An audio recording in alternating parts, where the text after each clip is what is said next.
fue, que pertenecía a la, fica los números, a la 124 brigada de la 27 divisió. Eren tres companyies, la 124, la 122, la 123 y la 124.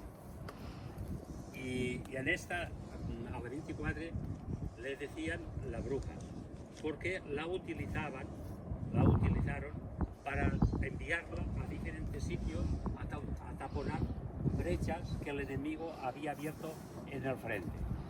Igual mandaban enseguida para allá a taponar o para allá donde fuera necesario. El enemigo, como también había prisioneros, les hacía hablar, les hacía declarar y conseguía información. Y veían que, por ejemplo, abajo cerca del Ebro,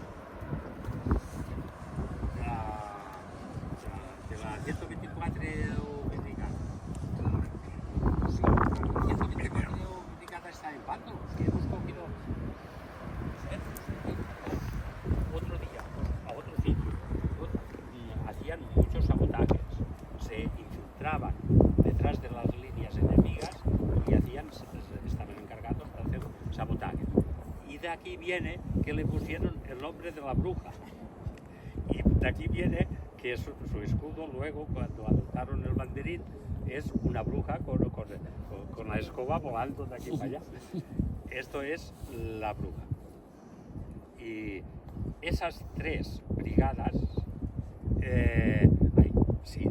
estas tres brigadas, la 122, la 123 y la 124, cuando terminó la batalla del Ebro, ya no existían, se habían desaparecido todos. No pudieron volver a reconstruirlas, ni con las tres hacer una tampoco.